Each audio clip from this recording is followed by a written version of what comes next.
If you're a lineman in charge of keeping the lights on, Grainger understands that you go to great lengths, and sometimes heights, to ensure the power is always flowing.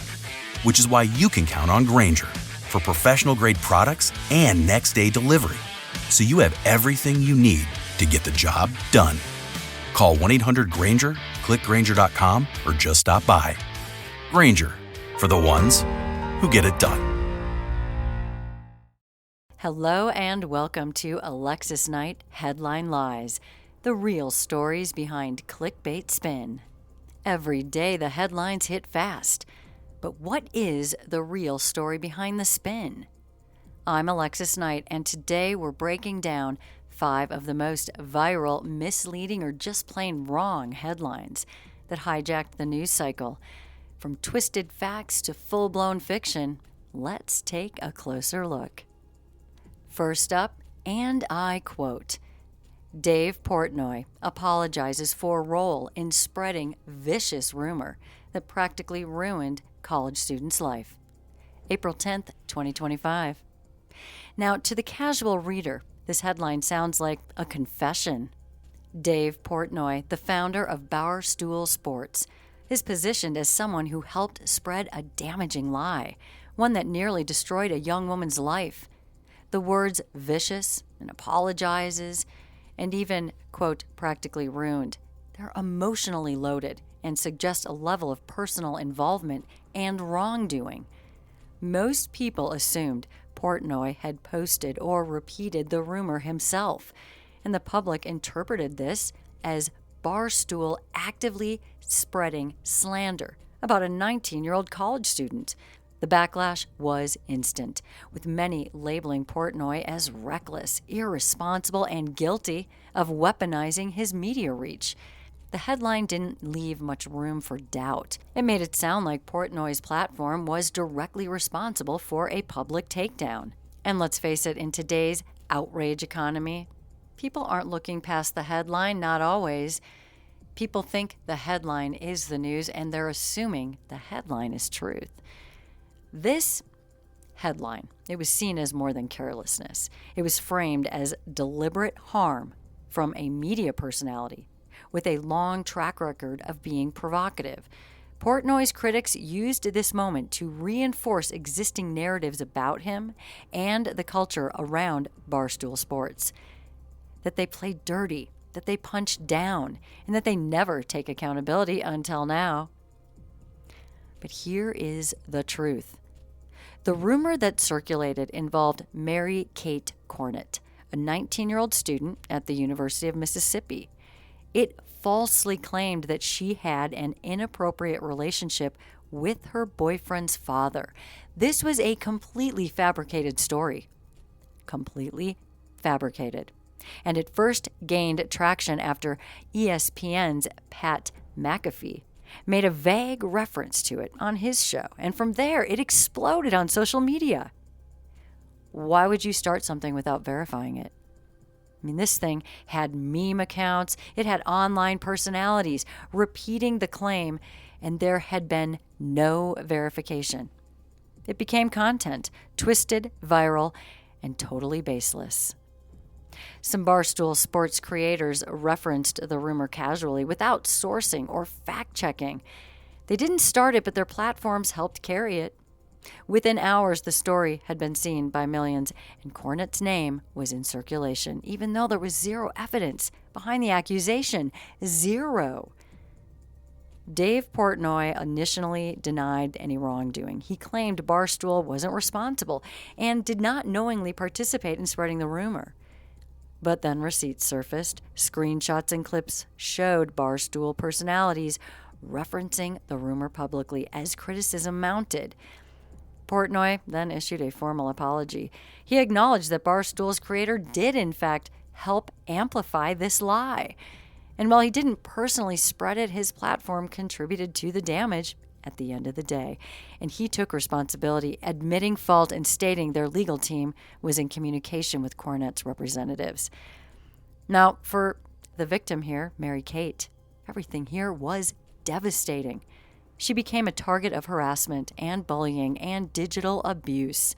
People sent her hateful messages, posted altered images, and even generated fake AI content of her based on the rumor.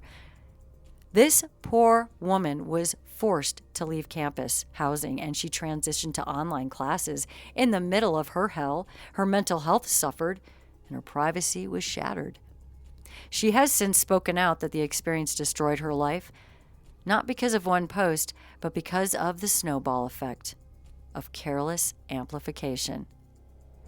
Again, I say the media lights the fire. Let's just say the fire gets lit on the media and the public does the rest. If people would have looked into this, they wouldn't have spread it. All right, let's move on to headline number 2. And I quote, "Taxpayers to be rewarded under PM Kadarta Kalyan Yojana. Here's the truth behind viral video." Now, this headline suggests that the Indian government has introduced a new scheme, and it's aimed at rewarding taxpayers. For many, this implied direct financial benefits or incentives for those who directly pay their taxes. Given the timing right after the fiscal year end, taxpayers might have anticipated rebates, bonuses, or other monetary rewards as a token of appreciation from the government. And then there's that use of the term viral video. You see that word viral? It indicates that information about this scheme is spreading quickly, very rapidly across social media platforms, and it leads many to believe in its authenticity and a need to be a part of it. In a digital age where news travels fast, especially when it pertains to personal finances, such headlines can quickly capture public attention and influence perceptions. But now, upon closer examination, it becomes evident that this PM Kadarta, it's not a genuine government initiative. The viral video promoting this scheme was originally shared on Instagram by the handle Labor Law Advisor. This was on April 1st of this year, 2025. Notably, the caption concluded with, "There's no link because it's April 1st. Happy Fool's Day." Now, indicating the post was intended as an April Fool's prank.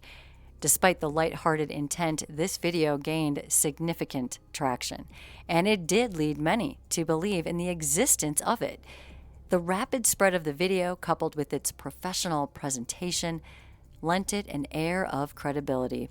However, fact-checking organizations, including NewsChecker, debunked the claims, confirming that no such government scheme exists. Now, the dissemination of this misinformation had tangible repercussions. Many taxpayers, hopeful for financial incentives, may have adjusted their financial planning or harbored expectations based on false premises. Such incidents, they underscore the potential of harm of unchecked information, even when initially intended as a joke. Furthermore, the viral nature of the video highlights the challenges in curbing misinformation in this digital era. It serves as a reminder of the importance of critical consumption of information. Not everything you see is true, and just because a headline catches your attention, why are we all so eager to just gobble it up as truth? You know what's happening out there. People want clicks, views, and they love a good deception. Let's move on. Headline number 3. And I quote, "Robert F. Kennedy Jr. chooses running mate who supports vaccine mandates." That's pretty clear, right? There's no missing what that means. He has chosen a running mate who supports vaccine mandates. I mean, this headline spread like wildfire, especially among RFK Jr.'s base. It read like a betrayal. To his supporters, many of whom rallied behind him specifically for his opposition to vaccine mandates, the choice of a pro-vaccine running mate was seen as very hypocritical, tone-deaf, and even a calculated political stunt. People took this to mean RFK Jr. had flipped on one of his most defining issues. The headline painted Nicole Shanahan as someone who stood in direct conflict with the platform she was supposedly joining. This message? RFK Jr. is either backpedaling on his beliefs or just plain lying. But what actually happened? Here is what the headline did not say. Nicole Shanahan, RFK Jr.'s running mate, has never publicly campaigned for vaccine mandates. In fact, she has expressed strong support for bodily autonomy, informed consent, and has funded research into vaccine safety, particularly for children. The narrative that she supports mandates stems from a single resurfaced interview where she said she understood why early COVID policies existed during a time of fear and unknowns, but that was it. She never endorsed long-term mandates, nor has she supported penalizing the unvaccinated. But that nuance did not make the headline conveniently. In reality, Shanahan has spoken openly about medical transparency and has partnered with RFK Jr. on data sharing initiatives. Her views are aligned, not opposed. The headline was written to spark outrage, and boy, it worked. The fallout was immediate. Supporters on X, Reddit, and YouTube flooded RFK Jr.'s pages, calling him a sellout. Memes flew, rage posts piled up. Donations dipped temporarily. His credibility took a hit, not because of what he actually did, but because of how his story was spun. And Shanahan, she became an instant lightning rod, attacked for something she never said, never pushed for, and never even supported. A woman with a complex stance on health freedom was reduced to a misleading headline, and both her reputation and RFK Jr.'s took the hit. Now, this misleading headline was propagated by several media outlets, including The Independent and The Political Insider, which published articles suggesting that Shanahan supports vaccine mandates. These articles lacked any direct quotes or any evidence to substantiate the claim, leading to the spread of misinformation. People rely on these sources as truth. Fact-checking organizations and independent journalists, they scrutinize the claims, clarifying Shanahan's actual stance on vaccine mandates. However, as of now, there have been no formal retractions, no corrections issued by the media outlets that published the misleading headlines. What this should tell you is that even if you see it on your favorite news channel by your favorite journalist, it still could be a lie. Let's move on. Headline number 4, and I quote, Travis Kelce donates $3.3 million mansion to homeless youth. This was the headline. Went viral April 9th to 10th, across Facebook, X, TikTok. This headline shot across social media like wildfire, as you can imagine, claiming that NFL star Travis Kelce had purchased or donated a multi-million-dollar mansion to serve as a shelter for homeless youth. This story quickly turned into a feel-good viral moment. Entire threads were dedicated to how Kelce was using his fame and wealth for good. Comment sections praised him as a role model and called him the real MVP of the NFL. It seemed like a refreshing break from the usual celebrity drama, a wealthy figure stepping up in a time of crisis, and people believed it. They wanted to believe it, and thousands shared the headline as if it were fact. But it was completely fake, 100%. The story originated from an AI-generated sports news page with a history of fabricating celebrity philanthropy. The article used a stock image of a mansion, a false claim that Kelce had donated it for use as a homeless youth shelter in Kansas City. But there was no donation, there was no purchase, there was no mansion. And Travis Kelce himself responded to the rumor on X, saying, "This story isn't real. Please fact check before spreading stuff like this. I support a lot of causes, but I didn't buy a mansion." The lie closely mirrored a previously viral fake that claimed Caitlin Clark had done the same thing, and this has happened to others, that she had bought a $3.3 million estate and turned it into a shelter. Because that just isn't going to happen. The story was also false. It was used as a different landmark. this whole thing is happening everywhere. So when you see your favorite celebrity donating as a homeless shelter, think again. The repeat structure, the same dollar amount, the same narrative, the same AI-style formatting, get to know it. It's now clear this was part of a template scam, using recognizable celebrity names and AI tools to create made-up facts of generosity for engagement farming. This is the new thing. People do not care if what they're telling you is true. It's not regulated, so they don't even have to tell you if it's true. Get to know what's going on out there, guys. I mean, this wasn't just a harmless hoax. It seems like it could just be, like, who could it affect? But when fake stories like this go viral, they actually drown out the real work that people are doing in communities. The things that actually are happening. We're not even getting the actual news because we're getting stuff like this. It also erodes trust. I mean, what can we believe these days? Who can we trust if they're trying to be a charitable organization? Do we even trust them anymore? Are they even real?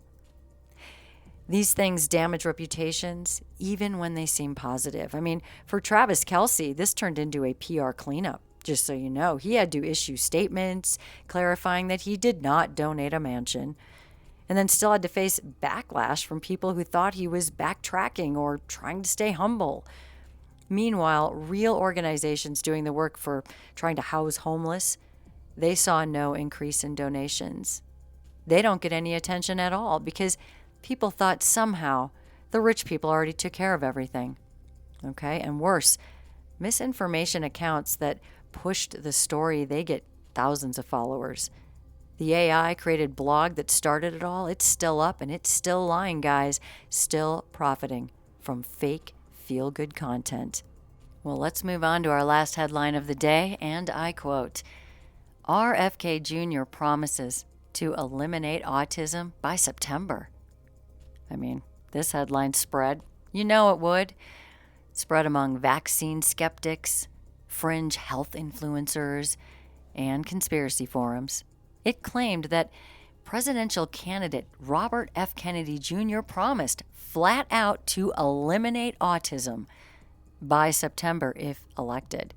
Now, the public takeaway was explosive. I mean, that RFK Jr. had either discovered a cure, knew the real cause, or had a plan so revolutionary that autism, a complex neurodevelopment condition, could be wiped out in 5 months. It painted Kennedy as a savior to his loyal base and as a dangerous pseudo-scientific extremist to pretty much everyone else. For parents of autistic children, it was infuriating. For medical experts, I mean, this thing was reckless. And you can imagine.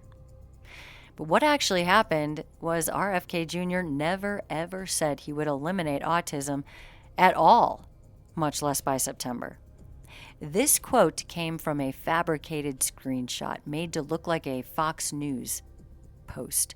The image was AI generated, falsely quoting Kennedy as saying, and this is a quote, "If elected, I will end the autism epidemic in America by September of 2025. End quote. Except there is no record of him making this statement in any interview ever. Any rally, any podcast, any campaign video, it is nowhere. In fact, the original post appears to have been uploaded by a now deleted Telegram account known for pushing fake medical headlines. What RFK Jr. has said is that he believes environmental factors, including vaccines, are under-discussed in the conversation around autism. And I mean, to some, that's definitely controversial enough on its own. But to say that he said he would eliminate autism is too far. It was not only never said, it's medically absurd. Autism is not a contagious illness, okay? It's not preventable in the way that the word eliminate implies. And there's no single cause. There's no single cure. The headline was not a twist or an exaggeration. This was a full-blown lie with serious consequences. And the damage was immediate and deep. Autism advocacy groups condemned the viral headline for reinforcing the dangerous idea that autism is a disease that can be cured or eliminated. Parents of autistic children voiced outrage, saying that this kind of messaging stigmatizes their children, fuels misinformation, and gives false hope to desperate families. And doctors and pediatricians, they were bombarded with questions, again, about Kennedy's claims and whether this September solution was being suppressed. And once again, the source of the lie, the viral AI-edited image, it was never taken down by the major platforms where it first appeared. That would be enabling, wouldn't you think? Enabling a lie, because it causes people to come and look, it causes people to click, and it causes them to make more money. There's no need for a retraction if you want to keep that space and that money coming in. There's no need for a correction. And there hasn't been any of that. Just silence. Because silence keeps you wondering if it's true. And then it keeps you clicking. It keeps them getting paid. It's becoming our responsibility, guys, to check the facts. And are you going to be one of those people that's left behind, seeing a headline and believing it in 2 seconds? That's the joke. And that wraps up today's breakdown of some of the biggest headline lies infecting the news cycle. These were not small mistakes. These were deliberate fabrications, weaponized headlines, and AI-fueled stories designed to manipulate, mislead, or flat out hijack your perception of reality. How does this happen?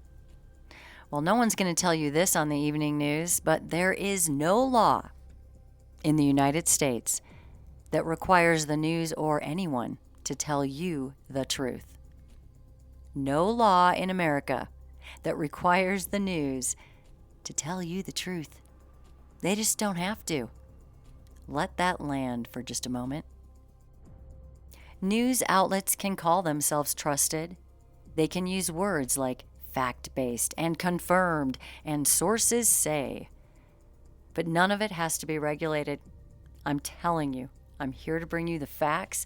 They can say whatever they want. None of it has to be verified. None of it even has to be real at all. There is no federal body that enforces accuracy in media, not one. There is no system that makes them correct a lie once it's gone viral. There is no penalty for a headline that destroys someone's life as long as it's getting clicks. So when you see something labeled news, you need to understand it is a product. It is packaged for your emotions. And if you don't question it, you are the one being sold. Look up the definition of news, by the way. It's something like reporting on current events as told by this, whatever it is, outlet. So it's their view as they choose to tell it. It has nothing to do with what is actually happening, and they want your trust. You know, they'll tell you what the weather is, and if you rely on that, hey, maybe they have you to believe in everything else they say. I don't know. We're learning about this together. I was actually shocked to find out that the news is not regulated and that they can lie to us flat out. I thought there would probably be some kind of consequences, but that's when we see the defamation lawsuits come out and things like that, because there's no other way to get it done. They're free to say whatever they want. And here, we went over a football star who never donated a mansion, a major football star who's dating a major other star. I mean, who would have the guts to talk about that? Someone who wants to make a buck and isn't afraid, and someone who knows they cannot get in trouble. We had a presidential candidate falsely promising a cure to a condition he never even talked about. Platforms being accused of pulling the plug on truth itself. Every one of these stories had an impact, and none of them were real. This is why this podcast is here, my friends, because headlines shape public opinion. And as you know, public opinion, that has all the power. So when they lie, people get hurt. Not metaphorically. Not someday. These lies affect people and lives directly and right now. Don't you deserve better? You're the one in charge of what you see and read. Why are you a victim if you know better? Every time a headline hits, ask yourself, who's going to benefit if I believe this? Who profits if I react without questioning? This is Alexis Knight, and you've been listening to Headline Lies. I'll see you all next time.